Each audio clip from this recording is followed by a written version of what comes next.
invitada, decíamos, decana electa, Patricia Altamirano de la Facultad de Psicología. Patricia, gracias por venir a la Ciudad U. No, muy contenta de estar aquí. Bueno, Patricia, has sido electa hace muy pocos días, ha sido otra jornada electoral en la UNC con distintas circunstancias, ya se ha hecho elección directa, pero esta fue la segunda, y vos que tenés experiencia ya por haber sido decana, ¿cómo viviste este proceso con esta circunstancia diferente de la elección?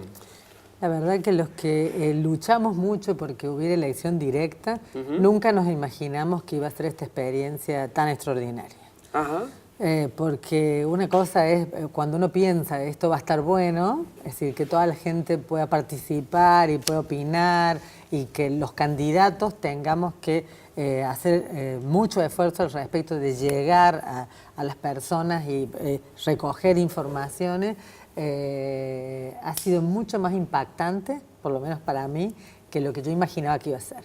Así que la verdad que nada, con mucha alegría, posiblemente muy cansados. Seguro. Pero con muchísima información y con lazos nuevos, porque la gente obviamente que sabe que las instituciones tienen dificultades, tiene diagnósticos al respecto y todas las personas piensan en algo para mejorar la institución. Es decir, hasta acá lo único, digamos, el resultado de este proceso han sido una cantidad de ideas nuevas que nosotros como grupo no teníamos, no pensábamos ni qué íbamos a hacer y que hemos incorporado a partir de esta interrelación con nuestros votantes. Por estudiantes. ejemplo, ¿alguna de las ideas? Por ejemplo, las ideas con los egresados. Fuimos a varias instituciones donde hay egresados psicólogos que nos explicaron con muchísima claridad cómo en los 3 primeros años, después que el psicólogo se recibe, no tiene ni idea a dónde va a ir a parar. Es decir, no tiene mucha capacidad para la búsqueda de un espacio laboral, tampoco la motivación que los llevó a estudiar después posiblemente no está coordinada con los lugares y los espacios donde hay trabajo. Entonces la búsqueda de trabajo resulta una dificultad. Digamos, habilidad que efectivamente la facultad no lo forma para ello. Bien. Entonces, en realidad lo que nos decían ya colegas nuestros que ya estaban insertos en las instituciones, pero que el momento más dramático que ellos vivieron, ya trabajando, era esos 3 primeros años. Por lo tanto, incorporamos una idea que surgió de este asunto, de un observatorio para monitorear las condiciones de ingreso al primer empleo, en el caso de los profesionales psicólogos, y también cuáles son las demandas que van variando en la sociedad. Claro. Es decir, que no es cierto que los psicólogos se nos demandan siempre las mismas cosas, es decir, posiblemente hace 20 años la demanda más importante era la demanda clínica, la demanda de psicoterapia, en las distintos... sí, corrientes. Exactamente, y para distintos ciclos vitales. En cambio, ahora los psicólogos estamos demandados en muchos otros ámbitos, en el ámbito de las relaciones públicas, del marketing, de la comunicación, es decir, de la selección de personal. Es decir, que los ámbitos emergentes en la psicología política, los ámbitos emergentes son muchos, y definitivamente requieren de muchos profesionales que tengan algunas habilidades particulares. Claro. Y que ustedes puedan detectar eso, ¿no? Por donde también, digo, en la formación debe ser también otro desafío, ¿no? En este caso, cuando ya estás pensando en lo que va a ser tu nuevo periodo allí, ¿qué objetivos te planteás pensando en lo que fue antes, la experiencia que te dejó ser decana y ahora en la que querés llevar adelante? Sí, este es un momento particularmente importante para la formación del psicólogo porque hay un acuerdo casi de toda la comunidad en la necesidad de cambiar algunos ejes de la formación. Ajá. Y esos ejes de la formación son básicamente 3. Contanos cuáles. El primero está bien vinculado a la necesidad de las actividades prácticas. Así que el psicólogo... Los temas que nosotros abordamos, el estado de la disciplina cambia permanentemente, lo que conocemos, la psicología es una disciplina muy nueva en realidad, comparativamente a la física, a la química. Medicina. Exactamente. Entonces, digamos, tanto como práctica profesional, como disciplina separada de algunas otras, no es que nadie nunca pensó sobre lo mental o sobre lo subjetivo, pero esos conocimientos estaban en otros espacios. Ahora, puestos en la psicología, no somos una ciencia tan tradicional, entonces vamos avanzando muy rápidamente, aprendiendo todo el tiempo cosas nuevas.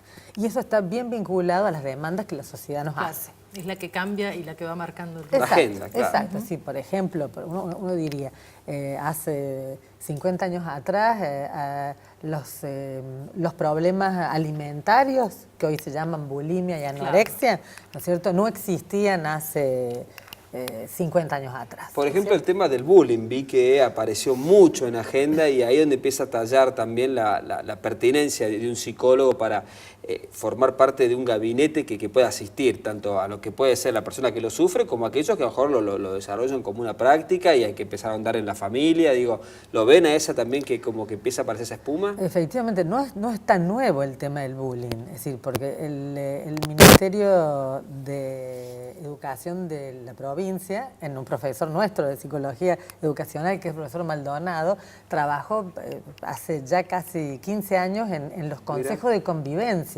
Claro. Atacando, digamos, tratando de intervenir directamente en el problema del bullying en la escuela. Entonces, es muy importante, sin duda, que sea la propia comunidad la que pueda controlar la situación del bullying. El bullying no se controla. Vamos a hacer una cosita. Tenemos problemas técnicamente con el micrófono a veces le estaba llegando, a veces no. Y mal. como esto es teledirecto, nosotros enseguida ya lo solucionamos. Muy bien, fantástico. Perfecto. Vamos Bueno, a dejar esto en la mano, sí, ¿no es cierto? que queda bárbaro. Muy además. bien, fantástico. Entonces, nada, estamos hablando del bullying. Exacto. Decía que los psicólogos ya hemos hecho un aporte importante en el bullying en las escuelas, creando, no yo en lo particular, ¿no es cierto?, sino la gente que trabaja en el Ministerio de Educación, los consejos de convivencia. Estos consejos hacen que la propia comunidad sea la que pueda controlar estos casos. Porque definitivamente son acciones donde hay que tener mucho cuidado, no son acciones sencillas. Entonces, los problemas actuales van cambiando todo el tiempo. Entonces, la formación del psicólogo tiene que tener una pata puesta en los problemas actuales. ¿Por qué? Porque es lo que lleva a los estudiantes a querer inscribirse. Claro. Es decir, no son los problemas de hace 50 años, son lo que hoy ven, son las demandas que se nos hacen los psicólogos. Entonces, una buena formación práctica de que la gente que es usuaria de nuestros servicios sepa con claridad que está frente a un profesional que sabe lo que hace. No esté dudando, esto es bueno, mal psicólogo. Sin duda, digamos, la universidad tiene que garantizar que ese profesional es seguro para toda la población. Claro. Y eso significa que haya hecho actividades prácticas antes de hacerla con el usuario final, antes por un lado. Al paciente o a la persona que va a tratar. Exacto, uno no quisiera decir, bueno, yo no sé, voy a dejar en manos mi propia subjetividad, mis preocupaciones, claro. mis dolores. Un caso así, claro, no. Claro, dice, discúlpeme, pero voy a ver los libros. Sí. No, nunca supe qué hacer con esto. Bueno, en ese sentido, tenemos que poner mucho énfasis en el punto de vista de la práctica. Otra cuestión central es que tenemos que formar a los psicólogos de cara a estas demandas emergentes. No solamente las que había hace unos años atrás, como este caso que ponían ustedes del bullying, la anorexia, es el problema de las nuevas discapacidades, las nuevas diversidades, las identidades sexuales. Es decir, hay muchos temas que hoy por hoy tienen una importancia. ¿Eso es trabajar en el plan de estudios a grandes rasgos, si podríamos ponerlo en esos términos? El plan de estudio es como una...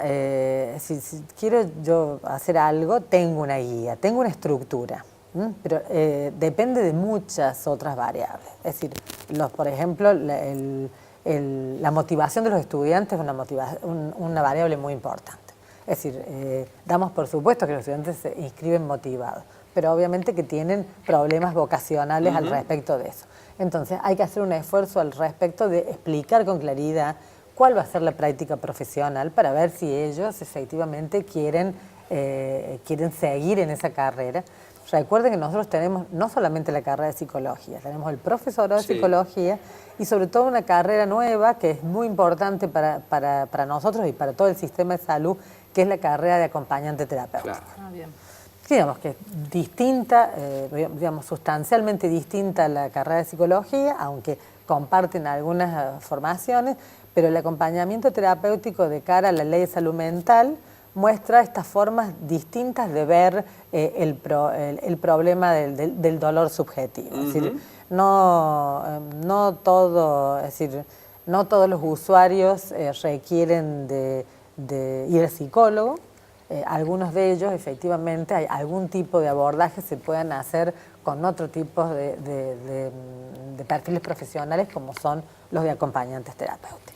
Patricia, si bien en este espacio hablamos mucho de estas cuestiones, que le interesa mucho a la gente que está en la UNC y que estudia está también en la carrera, te quiero preguntar un tema que es de agenda también ahora y que sé que hay una modificación con respecto a las actividades que competen o que desarrollan, en este caso, los psicólogos, y esto a partir de una decisión que afecta a muchas profesiones en realidad. En el caso de los psicólogos, ¿qué es lo que han visto ustedes? Porque sé que está en discusión en estos días eso. Está bueno decir que no somos solo los psicólogos. Claro. Es decir, que los bioquímicos, por ejemplo, también. Claro, los arquitectos. También. Los kinesiólogos, los ingenieros.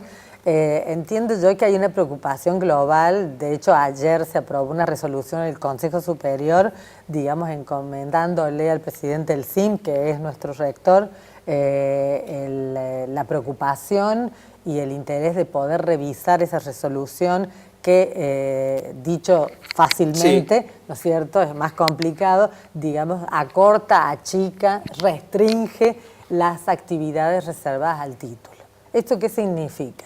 Es decir, si bien los que nos quejamos ahora de esto parecemos ser los psicólogos o los profesionales, que decimos nos están recortando nuestras actividades, en realidad es un problema más bien para la población. Porque las actividades reservadas al título hablan de aquellos procesos formativos que las universidades tenemos que garantizar para que nuestro egresado no cometa errores. Es decir, ¿cuáles son? Mala praxis, claro, pongámoslo así. Exacto. Entonces, las universidades tenemos que garantizar que alguien, psicólogo, arquitecto, que al arquitecto, si usted va a construir una casa, no se le caiga el techo arriba de la cabeza. El caso de un psicólogo, que si uno va a adoptar un niño, el proceso de adopción tenga... sí, haya tenido la supervisión, o digamos, la lectura de los componentes subjetivos de todos los que forman ese entramado familiar. Exacto. Si yo voy a dejar en un seno familiar, que no es donde ha nacido un sujeto, tengo una responsabilidad, digamos, como política de Estado. Entonces, en ese punto, la preocupación posiblemente ahora sea de los psicólogos, que visibilizamos la necesidad de revisar estos aspectos, pero centralmente de la población. Porque, ¿qué pasaría si en actividades que ponen en riesgo a la población no podemos garantizar las universidades una práctica correcta? ¿Se entiende? Entonces, sí, por ahora es nuestro problema, porque estamos preocupados. Hoy es miércoles, mañana jueves hay una jornada de bioquímicos al respecto, y el lunes estaremos con el decano justamente de Ciencias Químicas aquí hablando de esto. Así que lo vamos a seguir tratando en los próximos días. También te vamos a volver a invitar seguramente, Patricia. Sí, está bueno porque, insisto, es un problema de los usuarios. Es decir, cómo las universidades tenemos que garantizar que nuestros títulos, en aquellos aspectos que son riesgosos para la población, nuestros profesionales estén bien formados. Bien. Pero no por eso recortarnos justamente. Justamente, recortar esas actividades hace que muchas actividades que son riesgosas queden por fuera. Claro. Y no podemos, entonces nos tenemos obligación de formarlos en esas otras. Linda discusión para que podamos abrir un debate. Vamos a volver con eso. Patricia, muchas gracias por venir. Mucha suerte en esta nueva gestión que comienza allí en agosto, y seguramente te vamos a recibir varias veces a vos y gente allí en la Facultad de Psicología. Siempre hay muchos temas, como dijiste, habrá disparadores para que ustedes nos ayuden a pensar. Excelente, muchas gracias a ustedes. Muchas gracias, Patricia. Bueno.